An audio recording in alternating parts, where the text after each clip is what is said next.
Good morning and welcome to the टार education friends. टार education की डेली करंट अफेयर्स क्लास में मैं प्रकाश कुमार आप सभी का स्वागत करता हूं। आज है 9 अगस्त। देखेंगे 8 और 9 तक के सभी महत्वपूर्ण करंट अफेयर्स जो आपके आगामी सभी परीक्षाओं के लिए अति महत्वपूर्ण होंगे।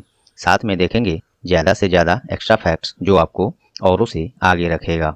इस क्लास का PDF आप टार एजुकेशन के वेबसाइट तथा इन सभी सोशल मीडिया प्लेटफॉर्म से डाउनलोड कर सकते हैं। सभी का लिंक डिस्क्रिप्शन बॉक्स में दिया हुआ है। प्रश्न हिंदी इंग्लिश दोनों में है। आपसे आग्रह है कि क्लास अंत तक अटेंड करें, तभी आपको इस क्लास का महत्व पता चलेगा। यदि क्लास परीक्षा उपयोगी लगे तो प्लीज़ वीडियो को लाइक कर दें। चैनल पर आप नए हैं या चैनल को अब तक सब्सक्राइब नहीं किए हैं तो अभी सब्सक्राइब बटन दबा दें, और पहले से सब्सक्राइब कर लिए हैं तो आपका बहुत बहुत धन्यवाद। तो चलिए बिना देर किए शुरू करते हैं आज का क्लास। पहला प्रश्न है, which state has become the first state to implement the national education policy 2020। Short में से NEP 2020 यहाँ होगा 2000, क्योंकि 2020 में ही ये पारित हुआ था ये bill, national education policy. Hindi में देखिए, राष्ट्रीय शिक्षा नीति 2020 लागू करने वाला पहला राज्य कौन बन गया है? इसका सही जवाब है कर्नाटक। राष्ट्रीय शिक्षा नीति 2020 राष्ट्रीय शिक्षा नीति जो 1986 था उसका स्थान पर ये लाया गया है, और इसको शॉर्ट में NEP बोलते हैं। तो ये प्राथमिक शिक्षा से लेकर उच्च शिक्षा के साथ साथ ग्रामीण और शहरी क्षेत्रों में बेहतर शिक्षा प्रणाली के साथ साथ व्यावसायिक प्रशिक्षण हेतु व्यापक ढांचा इसमें बनाया गया है। अभी केंद्रीय शिक्षा मंत्री कौन है? तो श्री धर्मेंद्र प्रधान। कर्नाटक ने ये इसको लागू करने वाला पहला राज्य कर्नाटक बन गया है, तो इसके बारे में भी देखते हैं। राजधानी बेंगलुरु है।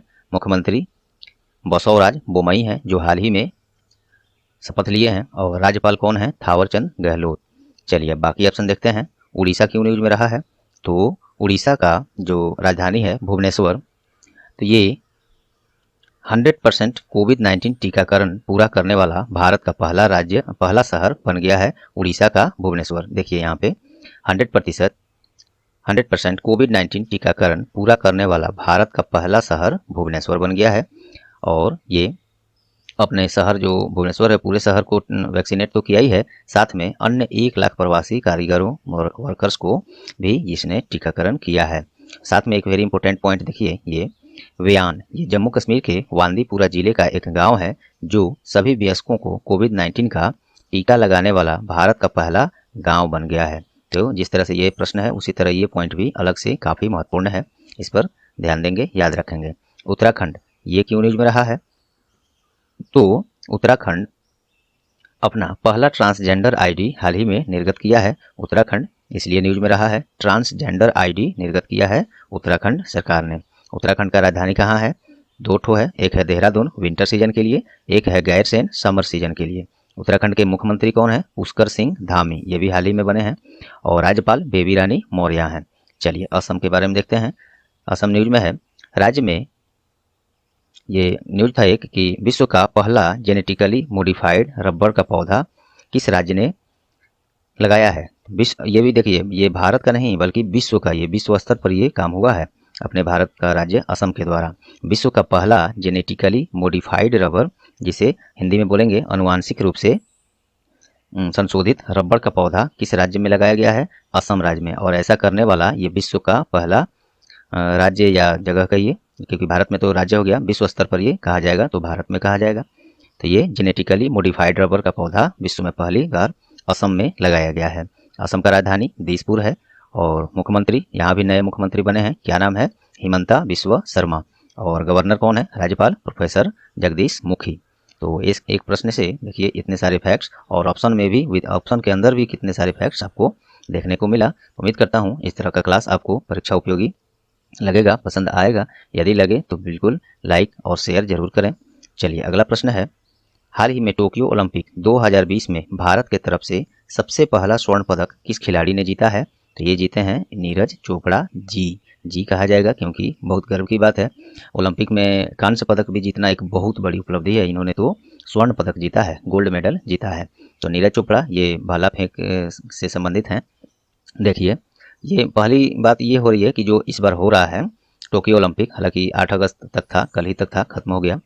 तो इस खेल में 2020 के संस्करण में जो कि टोक्यो में हो रहा है, भारत की तरफ से पहला स्वर्ण इन्होंने ही जीता है, नीरज चोपड़ा। नीरज चोपड़ा भाला फेंक खेल से संबंधित हैं और इनके बारे में और देखिए, ये हरियाणा के पानीपत जिले के खंडारा गांव के निवासी हैं और नीरज चोपड़ा से पहले एकमात्र 2008 में बीजिंग ओलंपिक जो हुआ था उसमें निशानेबाज अभिनव बिंद्रा ने व्यक्तिगत रूप से स्वर्ण पदक जीता था और अब ये नीरज चोपड़ा हो गए भाला फेंक में। ठीक है, चलिए टोक्यो ओलंपिक जापान के टोक्यो में हुआ है 24 अगस्त से जुलाई से 8 अगस्त तक। और ओलंपिक का आयोजन कौन कराता है? तो IOC कराता है, अर्थात इंटरनेशनल ओलंपिक कमेटी। स्थापना इसका 23 जुलाई 1894 और इसका मुख्यालय लॉजेन स्विट्जरलैंड में है और इसके प्रेसिडेंट थॉमस बाक हैं। चलिए बाकी ऑप्शन देखिए, वेरी इंपॉर्टेंट, यहाँ से भी आपको बहुत कुछ मिलेगा। मीराबाई चानू, ये क्यों न्यूज में है? तो ये जो इस बार टोक्यो ओलंपिक 2021 में किया गया है, तो इसमें भारत की तरफ से सबसे पहला पदक, कोई भी पदक, हालांकि कौन पदक जीते हैं वो भी मैं बता रहा हूँ, लेकिन भारत की तरफ से इस बार सबसे पहला पदक मीराबाई चानू ने लाया है। और ये मीराबाई चानू भारोत्तोलन से संबंधित हैं।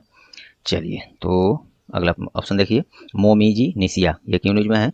तो ये इस बार का ओलंपिक जो हुआ है इसमें सबसे कम उम्र की स्वर्ण पदक विजेता बन गई हैं मोमीजी निशिया और ये जापान के निशानेबाज हैं, सॉरी निशानेबाज नहीं है, ये स्केट बोर्डिंग खिलाड़ी हैं। स्केट बोर्डिंग वो होता है जो ऐसे रहता है, इस पर दोनों पैर रख के और खड़ा होकर दौड़ते हैं लोग, वो होता है स्केट बोर्डिंग। तो उसी खेल से ये संबंधित हैं, मोमीजी निशिया, और जापान से हैं और सबसे कम उम्र की स्वर्ण पदक विजेता बन गई हैं। प्रमोद भगत, ये नाम से ये स्पष्ट है भारतीय हैं। तो ये देखिए दिव्यांग sports man of the year 2019 इन्होंने जीता है और ये प्रमोद भगत जो हैं विश्व के नंबर 1 दिव्यांग बैडमिंटन खिलाड़ी हैं। तो इन्होंने जीता है दिव्यांग sports man of the year 2019 या 2019। तो ये सभी रहे फैक्ट्स आपको इतने दूसरे प्रश्न में। अगला देखिए, हाल ही में राष्ट्रीय हथकरघा दिवस किस दिन मनाया गया? तो ये मनाया गया है 7 अगस्त को। देश में हस्तकरघा उद्योग को बढ़ावा देने के लिए 2015 में पहली बार राष्ट्रीय हथकरघा दिवस मनाया गया था और राष्ट्रीय हथकरघा दिवस कपड़ा मंत्रालय के पहल पर प्रत्येक वर्ष मनाया जाता है। कपड़ा मंत्री कौन है? श्री पीयूष गोयल। इससे पहले स्मृति जुबिन ईरानी थी, अब उनको दूसरा मंत्रालय मिल गया है, तो अभी कपड़ा मंत्री श्री पीयूष गोयल हैं। चलिए कुछ और देख लेते हैं। श्री पीयूष गोयल की बात हुई है तो इनके पास कुछ और मंत्रालय है। कौन कौन से मंत्रालय में ये मंत्री हैं? देखिए, कपड़ा मंत्री तो है ही, वाणिज्य एवं उद्योग मंत्रालय भी यही इन्हीं के पास है, खाद्य और उपभोक्ता मामले तथा कपड़ा मंत्री तो है ही। तो ये सभी मंत्रालय श्री पीयूष गोयल के पास है। इससे पहले ये रेलवे मिनिस्टर थे। अभी रेलवे मिनिस्टर कौन है? याद है तो अभी कमेंट कीजिए, नहीं तो आगे मैं इसी क्लास में जरूर बताऊंगा। चलिए 6 अगस्त को क्या बनाया गया है? तो हाल ही में 6 अगस्त को हिरोशिमा दिवस था। हिरोशिमा दिवस सुनकर ही रूह कांप जाता है, जितना भयावह वो घटना था 6 अगस्त का। देखिए इसके बारे में टेक्स्ट फॉर्म में तीसरा प्रश्न है। देखिए हिरोशिमा दिवस 6 अगस्त को मनाया गया। 6 अगस्त 1945 को ही अमेरिकी सेना के द्वारा जापान के शहर हिरोशिमा पर परमाणु बम गिराया गया था, जिसमें लाखों लोगों की मृत्यु हुई थी। 6 अगस्त को जो बम गिराया गया था हिरोशिमा पर, उस बम का नाम था लिटिल बॉय। ये प्रश्न कई बार पूछा गया है। ठीक 3 दिन बाद उसी के 9 अगस्त को जापान के अब नागासाकी शहर पर फिर से अमेरिकी सेना ने परमाणु बम गिराया और उस बम का नाम फैट मैन रखा गया था। तो ये सभी फैक्ट्स आपके लिए, देखिए देखने को केवल 6 अगस्त दिखा, लेकिन कितने फैक्ट्स आपको अलग से मिले। 1 अगस्त को क्या हुआ? तो मुस्लिम महिला अधिकार दिवस 1 अगस्त को मनाया गया है। क्या हुआ, क्यों मनाया जाता है ये? तो 1 अगस्त को ही 3 तलाक के खिलाफ कानून लागू होने के अवसर पर प्रत्येक वर्ष पूरे देश में मुस्लिम महिला अधिकार दिवस मनाया जाता है। 1 अगस्त को एक और दिवस है, याद है मुझे बता देता हूँ, वर्ल्ड लंग कैंसर दिवस। ये 1 अगस्त को ही मनाया गया है। चलिए 30 जुलाई को क्या मनाया गया? तो विश्व मानव तस्करी निषेध दिवस 30 जुलाई को मनाया गया है। इसका थीम भी था इस बार victims voices lead the way. Text form में देख लीजिए, आपको क्लियर हो जाएगा देखेंगे तो। देखिए विश्व मानव तस्करी निषेध दिवस 30 जुलाई, थीम है 2021 का विक्टिम्स वॉइसेज लीड द वे। विश्व भर में मानव तस्करी को रोकने तथा मानव तस्करी के शिकार लोगों की रक्षा के लिए यह जन जागरूकता फैलाने के लिए यह दिवस मनाया जाता है। चलिए अगला क्वेश्चन देखिए, हाल ही में किस राज्य सरकार ने हथकरघा उद्योग को बढ़ावा देने के लिए फ्लिपकार्ट के साथ समझौता किया है? तो ये किया है हिमाचल प्रदेश ने। इसके जस्ट ऊपर उसी से संबंधित प्रश्न था ये। राष्ट्रीय हथकरघा दिवस 7 अगस्त को मनाया जाता है। अब है कि हथकरघा उद्योग को बढ़ावा देने के लिए किस राज्य ने फ्लिपकार्ट के साथ समझौता किया है? तो हिमाचल प्रदेश।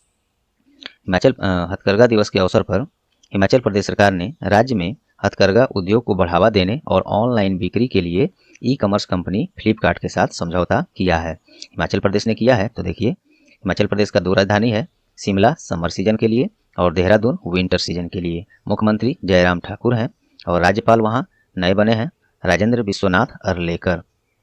फ्लिपकार्ट की बात हुई है तो उसके बारे में भी देखते हैं। स्थापना उसका अक्टूबर 2007 में, मुख्यालय बेंगलुरु है और सीईओ अभी कौन है? कल्याण कृष्ण मूर्ति। चलिए बाकी ऑप्शन देखिए। सिक्किम क्यों न्यूज में रहा है? तो सिक्किम के साथ लद्दाख प्रशासन ने राज्य में पूर्ण ऑर्गेनिक बनाने के लिए समझौता किया है। लद्दाख ने सिक्किम के साथ राज्य को पूर्ण ऑर्गेनिक बनाने के लिए सिक्किम के साथ समझौता किया है, क्योंकि भारत का पहला ऑर्गेनिक राज्य सिक्किम ही बना था। आप लोग को याद है, ये पुराना न्यूज है लेकिन आगे चल के ये जीके का क्वेश्चन बन गया है। तो लद्दाख प्रशासन जो है 2025 तक राज्य को पूर्ण रूप से ऑर्गेनिक बनाने का फैसला किया है, इसीलिए सिक्किम के साथ समझौता किया है। लद्दाख का उपराज्यपाल लेफ्टिनेंट गवर्नर कौन है? RK माथुर हैं।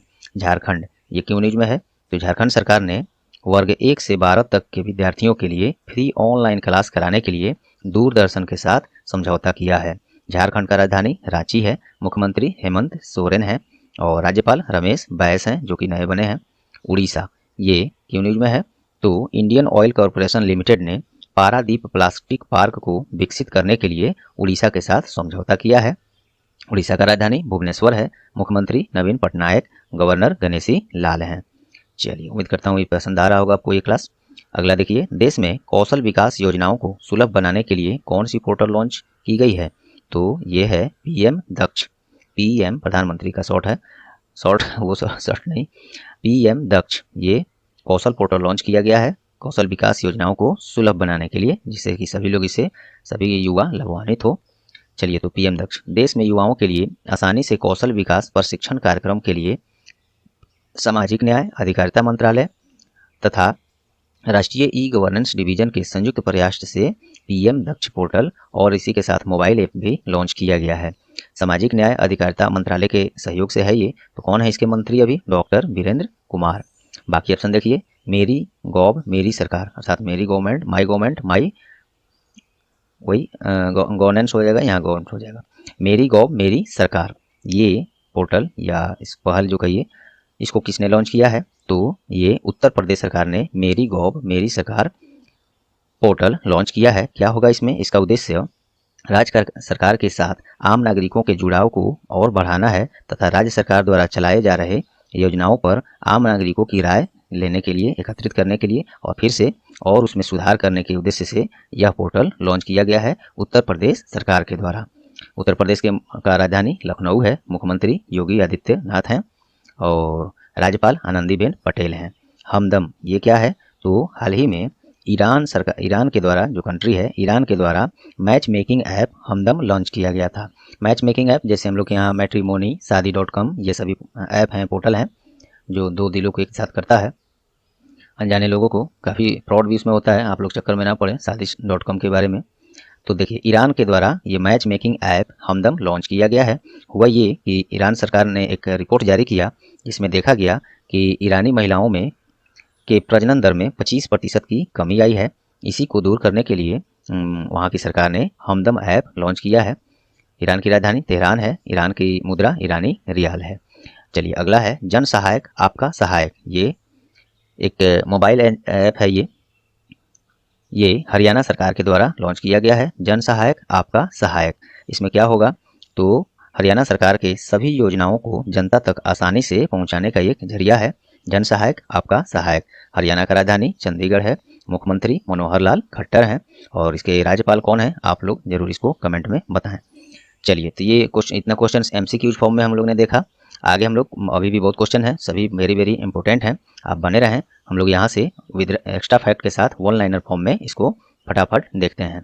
भारतीय रेलवे ने यात्रियों के लिए किस नाम से वन स्टॉप सॉल्यूशन लॉन्च किया है? तो रेल मदद नाम से अब एक ये वन स्टॉप सॉल्यूशन, इसका क्या मतलब हुआ? तो एक ही जगह सभी समस्याओं का समाधान या सभी सुविधाएं आपको प्राप्त होंगी। इसी पोर्टल का नाम है रेल मदद। भारतीय रेलवे ने यात्रियों की शिकायत, पूछताछ, सुझाव और सहायता के लिए, फिर से देखिए, भारतीय रेलवे ने यात्रियों की शिकायत, पूछताछ, सुझाव और सहायता के लिए रेल मदद के नाम से वन स्टॉप सॉल्यूशन लॉन्च किया है। रेल मदद वन स्टॉप सॉल्यूशन सुविधा के शुरू होने के बाद अब रेल यात्री उपरोक्त सभी सुविधाएं एक साथ कई जगहों से, जैसे वेब आधारित, मोबाइल ऐप के थ्रू, एसएमएस के थ्रू, सोशल मीडिया और हेल्पलाइन नंबर जो 139 है, ये सभी सुविधाएं यहीं से ले सकते हैं। अब तो काफ़ी आसान हो गया ये। भारत में सबसे पहली ट्रेन बॉम्बे के बोरी बंदर स्टेशन से थाने स्टेशन के बीच 34 किलोमीटर की दूरी के लिए 16 अप्रैल 1853 में चलाई गई थी।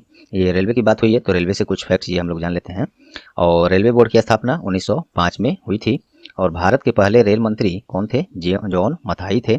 और वर्तमान केंद्रीय रेल मंत्री कौन है? श्री अश्वनी वैष्णव है। यही पूछा था मैंने ऊपर आप लोग से, आप लोग पता नहीं कमेंट किए कि नहीं। तो अभी रेल मंत्री कौन है? श्री अश्वनी वैष्णव। इससे पहले पीयूष गोयल थे, जो कि अब कपड़ा मंत्री और कमर्स एंड वाणिज्य और उद्योग मंत्री, उपभोक्ता मंत्रालय, ये सभी मंत्रालय अब पीयूष गोयल के पास है। और रेल मंत्री अब हो गए अश्वनी वैष्णव। ये सब है। और इसमें रेलवे से संबंधित एक प्रश्न मैं आप लोग से पूछता हूँ कि कौन सही बताता है, क्लियर करके बिल्कुल सही से इसको सर्च करके ही इसका जवाब आप लोग देंगे कि अभी भारतीय रेलवे में कितने जोन हैं, कितने जोन हैं, ये आप लोग कमेंट में सही सही जरूर सर्च करके टाइप करें। क्योंकि मैं एक बार इसको बताया था तो उसमें कुछ दोस्तों का कमेंट था कि वो गलत है, तो उसको मैंने उस लाइन को यहाँ हटा दिया है। दोबारा से सर्च अभी मैं क्लियर नहीं कर पाया उसको, इसलिए तो आप लोग क्लियर करें कि क्या है भारत में कितने रेलवे जोन हैं। बाकी मैं क्लियर इसको तो करूंगा ही। चलिए, तो ये प्रश्न हो गया। अगला है, हाल ही में स्वतंत्रता दिवस समारोह के अवसर पर जम्मू कश्मीर में कौन सी कार्यक्रम का शुभारंभ किया गया है? तो पेडल फॉर दल। आज़ादी के 75 वर्ष, जो इस बार हम लोग 75 वर्ष पूरा होगा, 75वां स्वतंत्रता दिवस समारोह हम लोग करेंगे 15 अगस्त को। तो इसी के अवसर पर आज़ादी का अमृत महोत्सव मनाने के लिए जम्मू कश्मीर के उपराज्यपाल कौन है? मनोज सिन्हा ने पेडल फॉर दल कार्यक्रम को हरी झंडी दिखाई। इसमें अनेकों बच्चों, लड़कियों, लड़के ने साइकिल से समझिए तो एक मैराथन शुरू किया। जम्मू कश्मीर का राज्यपाल वही है, उपराज्यपाल हैं मनोज सिन्हा। राजधानी इसका जम्मू है विंटर सीजन के लिए, और श्रीनगर समर सीजन के लिए। चलिए, अगला है, देश में उद्यमिता को बढ़ावा देने के लिए स्वावलंबन चैलेंज फंड किसके द्वारा लॉन्च किया गया है? तो ये सिडबी के द्वारा। सिडबी का फुल फॉर्म क्या होता है? Small industries development bank of India.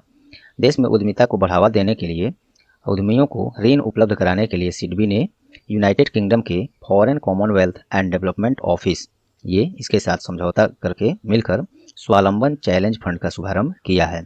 SIDBI का स्थापना 1990 में और मुख्यालय लखनऊ उत्तर प्रदेश में है, और इसके CMD S रमन है। सिडबी ने हाल ही में स्वास्थ्य और आरोग्य ऋण योजना का शुरुआत भी किया था। इसमें क्या करना था, क्या किसके लिए है ये? तो कोविड-19 से संबंधित जितनी भी कंपनियां कोई प्रोडक्ट बना रही हैं, तो उनको यदि ऋण की आवश्यकता है तो स्वास्थ्य और आरोग्य ऋण योजना के तहत ऋण प्राप्त कर सकते हैं सिडबी से। ये अलग से एक पॉइंट है, प्रश्न आया था, हाल ही का ये प्रश्न है, न्यूज है, तो ये भी ध्यान रखेंगे। ऐसा पूछा जा सकता है कि स्वास्थ्य और आरोग्य ऋण योजना किसने शुरू किया था। चलिए, अगला प्रश्न है, हाल ही में किस देश के मंगदेछू जल विद्युत परियोजना को ब्रुनेल मेडल सम्मान प्रदान किया गया है? तो ये भूटान का। ये न्यूज में इसलिए लाना पड़ा है क्योंकि जिसे ये ब्रुनेल मेडल सम्मान मिला है, ये इस परियोजना को, यह परियोजना भारत सरकार की सहायता से ही बनाया गया था। और यह इसको लंदन का एक सिविल इंजीनियर संस्थान है, उसी के द्वारा ब्रुनेल मेडल से सम्मानित किया गया है। मंगदेछू जल विद्युत परियोजना कहाँ है? भूटान में, भारत सरकार के सहयोग से बनाया गया है। और ये काफ़ी और महत्वपूर्ण इसलिए है कि देखिए, इस परियोजना से प्रत्येक वर्ष 2.4 मिलियन ग्रीन हाउस गैस उत्सर्जन में कमी लाने का टारगेट है, और उम्मीद भी है, और उम्मीद पर तो पूरी दुनिया टिकी है। हम भी उसी पर अभी टिके हैं दोस्तों, कि हम भी आप लोग के सहयोग से इस पोर्टल पर, यूट्यूब पर और वेबसाइट पर हम सफल होंगे। बस आप लोग का सहयोग चाहिए। देखते हैं आप लोग कितना सहयोग करते हैं, कितने लोगों को जोड़ते हैं अपने इस परिवार में, ताकि हम लोग और आगे बढ़ें, जल्दी ग्रो करें। चलिए, भूटान की बात है। भूटान का राजधानी सॉरी थिम्पू है। मुद्रा भूटानीज नगोलत्रम है, और प्रधानमंत्री लोटाय तेसरिंग है। अगला प्रश्न देखिए, भारत का पहला हार्ट फेल्योर बायो बैंक कहाँ शुरू किया गया है? तो ये केरल में, हार्ट फेल्योर बायो बैंक। देखिए ये जो है केरल के Shri Chitra Tirunal institute for medical sciences and technology में शुरू किया गया है। बायो बैंक जो है वैसे रोगियों जिनका हृदय फेल हो गया है, काम नहीं कर रहा है या वो नहीं रहे, तो उसकी जांच के लिए, उससे नमूने निकालने के लिए कि उसका क्या कारण है और उनके निदान के लिए आनुवांशिक प्रोटीओमिक्स मार्करों का अध्ययन इसमें किया जाएगा। तो ये खुला है केरल में। क्या नाम है? Heart failure bio bank. Kerala में हुआ है तो केरला का राजधानी तिरुवनंतपुरम है और मुख्यमंत्री पिनारई विजयन है, गवर्नर आरिफ मोहम्मद खान है। चलिए अगला प्रश्न है, भारत के किस कोविड-19 टीके को हंगरी के द्वारा गुड मैन्युफैक्चरिंग प्रैक्टिस का प्रमाण पत्र मिला है? तो अपने देश का वैक्सीन जो है कोवैक्सीन, इसी को हंगरी के द्वारा गुड मैन्युफैक्चरिंग प्रैक्टिस प्रमाण पत्र मिला है। और यह है national institute of pharmacy and nutrition, ये हंगरी का ये इंस्टीट्यूशन है, इसी के द्वारा यह दिया गया है कोवैक्सीन वैक्सीन जो है हम लोग के भारत में, इसे हंगरी के द्वारा बात है। तो हंगरी का राजधानी बुडापेस्ट है, मुद्रा फोरिंट है। चलिए अगला प्रश्न है, हाल ही में भारत केसरी कुश्ती दंगल का खिताब किसने जीता है? तो लवांशु शर्मा। तमिलनाडु में आयोजित हुआ था ये भारत केसरी कुश्ती दंगल और ये लवांशु शर्मा उत्तराखंड के हैं, इन्होंने इसमें जीत दर्ज किया है। उत्तराखंड का राजधानी देहरादून विंटर सीजन के लिए, गैरसैंण समर सीजन के लिए, मुख्यमंत्री पुष्कर सिंह धामी हैं, नए बनाए गए हैं ये, गवर्नर बेबी रानी मौर्य है। तमिलनाडु में आयोजित हुआ है, उसके बारे में भी देख लेते हैं। तमिलनाडु का मुख्य चेन्नई राजधानी है, MK स्टालिन ये भी नए बने हैं मुख्यमंत्री, और राज्यपाल बनवारी लाल पुरोहित हैं, ये बहुत पहले से बने हुए हैं वहाँ पे। चलिए क्वेश्चन ऑफ द डे आज का देखते हैं, टार एजुकेशन का। द हाउ एजुकेशन, टार का फुल फॉर्म कितने लोग जानते हैं? ये मैं बताऊं या आप लोग कमेंट करेंगे? टार अर्थात टारगेट ऑल राउंडर, इसी का शॉर्ट में इस पर टारगेट ऑल राउंडर का हम लोग का बहुत सारा पोर्टल है जो कि अभी उसमें काम किया जा रहा है, लॉन्च सभी को किया जाएगा। जैसे टारगेट ऑल राउंडर का ये तो टार एजुकेशन हो गया, टार इन्फॉर्मेशन का भी एक पोर्टल बन रहा है, टार न्यूज़ भी बन रहा है, टार इंटरटेनमेंट भी बन रहा है, तो ये सभी पोर्टल टार का बन रहा है। फिलहाल टार एजुकेशन अभी प्रोग्रेस में है। चलिए तो क्वेश्चन ऑफ द डे देखते हैं टारगेट ऑल राउंडर का। हाल ही में इसरो के द्वारा भारत के स्वास्थ्य सेवा की गुणवत्ता को उन्नत करने के लिए कौन सी पहल की शुरुआत किया गया है? कल ही मैंने कराया था, कल तो संडे था, उससे पहले वाले क्लास में 7 तारीख के क्लास में मैंने कराया था इसे। आप लोग से उम्मीद करता हूँ इसका जवाब याद होगा और कमेंट करेंगे। तो चलिए दोस्तों, उम्मीद करता हूँ आज का क्लास आपको परीक्षा उपयोगी लगी होंगी। यदि हाँ तो प्लीज़ वीडियो को लाइक कर दें, ज़्यादा से ज़्यादा शेयर करके टार एजुकेशन का सहयोग करें, क्योंकि आप लोग के अगर इसका सहयोग नहीं रहता है तो आगे नहीं बढ़ पाएगा टार एजुकेशन। और चैनल पर आप नए हैं या चैनल को अब तक सब्सक्राइब नहीं किए हैं तो अभी सब्सक्राइब बटन दबा दें, और पहले से सब्सक्राइब कर लिए हैं तो आपका बहुत बहुत धन्यवाद। और बेल आइकन भी साथ में दबा दें जिससे आगे आने वाले सभी महत्वपूर्ण क्लास के नोटिफिकेशन सबसे पहले आपको मिले। तो ये रहा आज का क्लास, मिलते हैं अगले महत्वपूर्ण किसी क्लास में, तब तक के लिए goodbye, all the best.